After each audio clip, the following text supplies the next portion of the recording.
Hello friends, स्वागत है आप सभी का आपके अपने यूट्यूब चैनल एग्ज़ाम थिंकर में।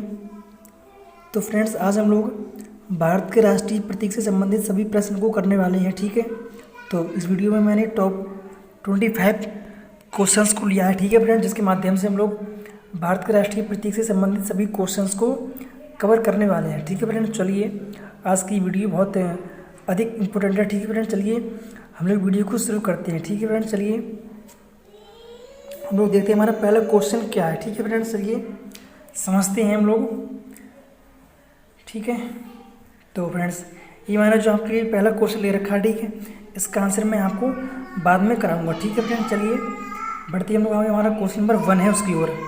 तो गाइस हमारा क्वेश्चन नंबर 1 है, क्या है, भारत के राष्ट्रीय ध्वज की लंबाई और चौड़ाई का अनुपात कितना होता है। ठीक है, यानी जो हमारा जो राष्ट्रीय होता है, ठीक है, झंडा, उसके ध्वज की लंबाई, ठीक है, लेंथ और क्या चौड़ाई, ठीक है, उसमें कितना रेशियो होता है। ठीक है फ्रेंड्स, तो हमें इसमें ऑप्शन दे रखे हैं 4। Option A 5:3, option B 3:2, option C 3:4, option D 2:3। तो फ्रेंड्स हमारा इसका सही आंसर होगा ऑप्शन नंबर बी, यानी कि जो राष्ट्रीय ध्वज की लंबाई और चौड़ाई में जो रेशियो होता है वो होता है हमारा 3:2। ठीक है फ्रेंड्स, क्या होता है, 3:2 होता है। ठीक है, यानी हमारा जो इसका सही आंसर है हमारा ऑप्शन नंबर बी, इसका बिल्कुल करेक्ट आंसर होगा। ठीक है, चलिए हम लोग बढ़ते हैं आगे हमारा क्वेश्चन नंबर 2 की ओर। ठीक है फ्रेंड्स, चलिए हमारा क्वेश्चन नंबर 2 गाइस क्या है, भारत के राष्ट्रीय ध्वज के मध्य में बने धर्म चक्र का रंग क्या है। ऑप्शन ए समुद्री नीला, ऑप्शन बी गहरा नीला, ऑप्शन सी काला, ऑप्शन डी हरा। ठीक है गाइस, तो इसका हमारा करेक्ट आंसर होगा हमारा ऑप्शन नंबर बी, यानी जो गहरा नीला। ठीक है, यानी जो भारत के राष्ट्रीय ध्वज के मध्य में जो होता है, ठीक है, एक प्रकार से, ठीक है, ऐसा ठीक बना होता है चक्र। ठीक है फ्रेंड्स, उसका जो होता है कलर वो कैसा होता है, उसका रंग होता है फ्रेंड्स, उसका रंग होता है हमारा गहरा बिल्कुल नीला। ठीक है, तो हमारा इसका सही आंसर हमारा ऑप्शन नंबर बी। ठीक है, चलते हैं आगे हम लोग, और इसमें तीली होती है 24। ठीक है फ्रेंड्स, जो किसका मतलब किसको इंडिकेट करती हैं, जो इस बात को इंडिकेट करती है कि हमें हमेशा 24 घंटे कार्य करते रहना चाहिए। ठीक है फ्रेंड्स, चलिए बढ़ते हैं हम लोग आगे हमारा क्वेश्चन नंबर थर्ड की ओर। हमारा क्वेश्चन 3 है, क्या है, भारत के राष्ट्रीय ध्वज में बने अशोक चक्र में तीलों की संख्या है। ठीक है, तो ये अलग वही क्वेश्चन आ गया, इसका आंसर होगा 24। ठीक है फ्रेंड्स, तो तीली होती है 24 से ये, तो उसका हमारा ऑप्शन है हमारा ऑप्शन सी बिल्कुल सही होगा। ठीक है फ्रेंड्स, चलिए बढ़ते हैं आगे हम लोग क्वेश्चन नंबर 4 की ओर। हमारा क्वेश्चन 4 है, स्वतंत्र भारत के राष्ट्रीय ध्वज का डिज़ाइन निम्नलिखित में से किसने तैयार किया गया था। ठीक है, option A Mahatma Gandhi, option B Bankim Chandra Chatterjee, option B C Rabindranath Tagore, option D Pingali Venkayya. तो इसका करेक्ट आंसर होगा हमारा ऑप्शन नंबर डी, यानी पिंगली वेंकैया ने क्या किया था, इन्होंने हमारा राष्ट्रीय ध्वज को डिजाइन किया था। ठीक है, तो ये वाला क्वेश्चन बहुत ज़्यादा इंपॉर्टेंट है। ठीक है फ्रेंड्स, चलिए बढ़ते हैं हम लोग आगे हमारा क्वेश्चन नंबर कौन सा, क्वेश्चन नंबर 5 की ओर। हमारा क्वेश्चन नंबर 5 फ्रेंड्स क्या है, भारत का राष्ट्रीय गान यानी कि नेशनल एंथम है, क्या है, वंदे मातरम या सारे जहाँ से अच्छा या जनगण मन या जिस देश का प्यारा झंडा। तो हमारा इसका सही आंसर होगा हमारा ऑप्शन नंबर सी जनगण मन। ठीक है, और यदि बात करें हम लोग ऑप्शन ए की, ऑप्शन ए है, ये होता है हमारा राष्ट्रीय गीत। ठीक है, ये होता है राष्ट्रीय गीत। ठीक है, और ये होता है हमारा राष्ट्रीय गीत, ये होता है राष्ट्रीय गान। ठीक है, तो हमारा इसका ऑप्शन नंबर सी सही होगा। ठीक है, चलते हैं हम लोग आगे क्वेश्चन नंबर 6 की ओर। हमारा क्वेश्चन 6 है, भारत के राष्ट्रीय गान के रचयिता हैं। ठीक है, ये वाला क्वेश्चन RRB NTPC में आ चुका है 1 टाइम।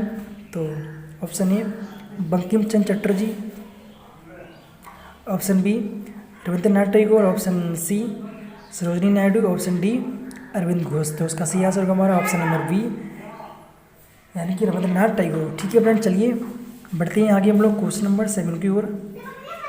हमारा क्वेश्चन 7 है, बहुत बढ़िया क्वेश्चन है। राष्ट्रगान पहली बार कहाँ गाया गया था? ऑप्शन ए 1911 में कलकत्ता में, ठीक है। ऑप्शन बी 1930 पर कलकत्ता में। Option B C 1950। Option D 1896, ठीक है। तो ये इसका हमारा सही आंसर होगा ऑप्शन नंबर ए, यानी कि 1911 में कलकत्ता में पहली बार राष्ट्रीय गान गाया गया था, ठीक है। चलिए बढ़ते हैं आगे हम लोग क्वेश्चन नंबर 8 की ओर, ठीक है। 8 की ओर हमारा क्वेश्चन नंबर 8 है, भारत के राष्ट्रीय गान जन गण मन को संपूर्ण रूप में गाने में कितना समय लगता है, ठीक है। तो हमारा इसका सही आंसर होगा फ्रेंड्स ऑप्शन नंबर बी, यानी कि 52 सेकेंड, ठीक है। चलिए बढ़ते हैं आगे हम लोग क्वेश्चन नंबर 9 की ओर। हमारा क्वेश्चन नंबर 9 है, भारत का राष्ट्रीय गीत कौन सा है? ऑप्शन ए जनगण मन अधिनायक जय हो, या ऑप्शन बी हिंद देश का पहला झंडा, option C Vande Mataram, option D सारे जहाँ से अच्छा हिंदुस्तान हमारा। तो गाइस इसका करेक्ट आंसर होगा हमारा ऑप्शन नंबर सी, यानी कि वंदे मातरम, ठीक है। जो वंदे मातरम है वो क्या हमारा देश का राष्ट्रीय गीत है, ठीक है। चलिए बढ़ते हैं आगे हम लोग क्वेश्चन नंबर 10 की। हमारा क्वेश्चन 10 है, भारत के राष्ट्रीय गीत के गायन की अवधि है। ये क्वेश्चन बहुत ज़्यादा इंपॉर्टेंट है, ठीक है फ्रेंड्स, क्योंकि option A 52 second, option C 60 second, option C 65 second, option D 90 second, ठीक है। तो इसका करेक्ट आंसर होगा ऑप्शन नंबर कौन सा? ऑप्शन नंबर सी, यानी कि ऑप्शन नंबर सी, ठीक है, यानी कि 65 सेकेंड, ठीक है, यानी कि 1 मिनट 5 सेकेंड, ठीक है। ये बढ़ते हैं आगे हम लोग क्वेश्चन नंबर 11 की ओर, ठीक है। हमारा क्वेश्चन 11 है फ्रेंड्स, क्या राष्ट्रीय गीत का भारत का राष्ट्रीय गीत वंदे मातरम सर्वप्रथम कब और कहाँ गाया गया? तो फ्रेंड्स इसका हमारा option number A 1886, option B 1896, option C 1929, option D 1931, ठीक है। तो इसका सही आंसर होगा हमारा ऑप्शन नंबर बी, यानी कि 1896 में कलकत्ता में वंदे मातरम पहली बार गाया गया था, ठीक है। चलिए बढ़ते हैं आगे हम लोग क्वेश्चन नंबर हमारा कौन सा है? क्वेश्चन नंबर 12 की ओर। तो हमारा क्वेश्चन नंबर 12 है, भारत का राष्ट्रीय गीत वंदे मातरम लिया गया है कहाँ से लिया गया है फ्रेंड्स? इसका हमारा बिल्कुल करेक्ट आंसर होगा हमारा ऑप्शन नंबर ए, सॉरी फ्रेंड्स, इसका करेक्ट आंसर होगा हमारा ऑप्शन नंबर डी, ठीक है, यानी कि आनंद मठ से राष्ट्रीय गीत लिया गया है, ठीक है। चलिए बढ़ते हैं आगे हम लोग।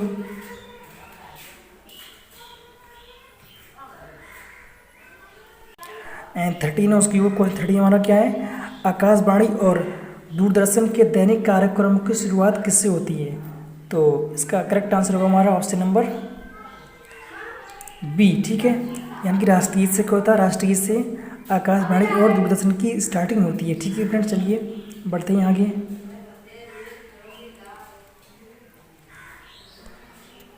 हमारा क्वेश्चन है, सारनाथ स्थित राष्ट्रीय स्तंभ का कौन सा भाग राष्ट्रीय प्रतीक या चिन्ह में के रूप में लिया गया है? तो मैं आपको सिर्फ आंसर बता रहा हूँ, ठीक है, क्योंकि मुझे कमेंट आए हैं कि मैं सिर्फ आंसर बताऊँ, ठीक है फ्रेंड्स। तो इसका हमारा करेक्ट आंसर होगा हमारा ऑप्शन नंबर ए, ठीक है, शीर्ष भाग, ठीक है, यानी कि जो सारनाथ स्थित राष्ट्रीय स्तंभ का जो शीर्ष भाग है उससे राष्ट्रीय प्रतीक लिया गया है, ठीक है। बढ़ते हैं आगे हम लोग। हमारा क्वेश्चन नंबर 15 उसका और क्या है, भारत के राष्ट्रीय प्रतीक में कितने शेर दिखाई देते हैं? तो गाइस इसका सही आंसर होगा हमारा ऑप्शन नंबर सी, ठीक है। तो भारत के राष्ट्रीय प्रतीक में 3 शेर दिखाई पड़ते हैं, ठीक है। हमारा नेक्स्ट क्वेश्चन है, भारत के राष्ट्रीय प्रतीक में निम्नलिखित में से कौन सा वस्तु दृष्टिगत नहीं है? तो उसका हमारा सही आंसर होगा हमारा ऑप्शन नंबर डी, हिरण, ठीक है, यानी हमारा जो राष्ट्रीय प्रतीक है उसमें हिरण दृष्टिगत नहीं है, ठीक है। चलिए बढ़ते हैं आगे। हमारा क्वेश्चन 17 है, भारत के प्रतीक चिन्ह की आधार पट्टी पर अंकित शब्द सत्यमेव जयते किससे ली गई हैं? ठीक है, तो इसका हमारा सही आंसर होगा हमारा ऑप्शन नंबर डी, इनकी मुंडोक उपनिषद, ठीक है। ये वाला क्वेश्चन आरआरबी एग्जाम में आ चुका है, ठीक है फ्रेंड। चलिए बढ़ते हैं आगे। हमारा क्वेश्चन नंबर 18 है, भारत का राष्ट्रीय आदर्श वाक्य क्या है? तो इसका सभी लोग जानते होंगे गाइस, इसका जो हमारा आदर्श वाक्य वो है सत्यमेव जयते, ठीक है। इसकी हिंदी होती है सत्य की सदा जय होती है, ठीक है, सत्य की सदा विजय होती है, ठीक है। ये वाला क्वेश्चन हमारा आरआरबी एनटीपीसी एग्जाम में आ चुका है, ठीक है। तो ये क्वेश्चन बहुत अधिक इंपॉर्टेंट है। चलिए बढ़ते हैं आगे। हमारा नेक्स्ट क्वेश्चन है, भारत का राष्ट्रीय पंचांग किस तिथि पर आधारित है? ऑप्शन ए संघ संवत विक्रम या हिजरी या ग्रेगोरियन कैलेंडर। तो गाइस इसका सारा सही आंसर होगा हमारा ऑप्शन नंबर ए, यानी कि भारत का राष्ट्रीय पंचांग है वो शक संवत पर डिपेंड है, ठीक है। चलिए बढ़ते हैं आगे। हमारा क्वेश्चन नेक्स्ट है, शक संवत का अंतिम माह है, ठीक है। जो शक संवत है उसका अंतिम महीना कौन सा होता है गाइस? उसका अंतिम महीना होता है फागुन, ठीक है, जिसे हम लोग बोलते हैं इंग्लिश में फरवरी, ठीक है, बोलते हैं फरवरी, ठीक है। तो हमारा इसका सही आंसर होगा हमारा ऑप्शन नंबर डी, ठीक है। चलिए बढ़ते हैं आगे। क्वेश्चन 21, अब कौन सा कैलेंडर दुनिया भर में सर्वमान्य है? ये क्वेश्चन आरआरबी एग्जाम में आ चुका है। ये क्वेश्चन काफ़ी बढ़िया क्वेश्चन है, काफ़ी इंपॉर्टेंट क्वेश्चन है, ठीक है गाइज। तो देखते हैं क्या है, जूलियन, ग्रेगोरियन या रोमन या शक, ठीक है। तो इसका करेक्ट आंसर होगा हमारा ऑप्शन नंबर बी, यानी जो इंडिया के अलावा अदर कंट्री हैं, मोस्टली कंट्रियों में ग्रेगोरियन कैलेंडर सर्वमान्य हो रहा है, ठीक है। चलिए इसका आंसर है वो सही ऑप्शन नंबर बी, ठीक है। चलिए बढ़ते हैं आगे हम लोग। हमारा क्वेश्चन 22 क्या है, हमारे राष्ट्रीय कैलेंडर की पहली तिथि ग्रेगोरियन कैलेंडर की किस तारीख के अनुरूप है?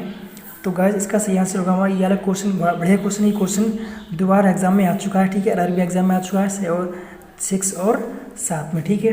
तो उसका सही आंसर होगा हमारा ऑप्शन नंबर सी, ठीक है।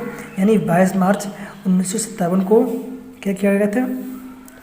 हमारी जो राष्ट्रीय कैलेंडर की तिथि है ग्रेगोरियन कैलेंडर की तिथि के अनुरूप की गई थी, ठीक है। चलिए बढ़ते हैं हम लोग आगे। हमारा क्वेश्चन नंबर 23 की ओर, भारत का राष्ट्रीय पक्षी कौन सा है? ठीक है, जो इसका आंसर आप लोग को पता होगा। इसका सही आंसर होगा फ्रेंड्स ऑप्शन नंबर सी, ठीक है, यानी कि मोर यानी पीकॉक, ठीक है। पीकॉक क्या है? हमारा राष्ट्रीय प्रतीक है, ठीक है गाइस, सही है। ऑप्शन नंबर सी इसका सही है। हम लोग बढ़ते हैं आगे। हमारा क्वेश्चन नंबर 24 के आगे, भारत का राष्ट्रीय पशु कौन सा है? इसका आंसर सभी को लोग जानते होंगे गाइस। इसका करेक्ट आंसर होगा हमारा ऑप्शन नंबर बी, ठीक है, बाघ। बाघ क्या है? भारत का राष्ट्रीय पशु है, ठीक है। तो हमारा आज का अंतिम क्वेश्चन है 25। क्वेश्चन नंबर 25 क्या है? बाघ से पूर्व, सॉरी फ्रेंड्स, क्या है?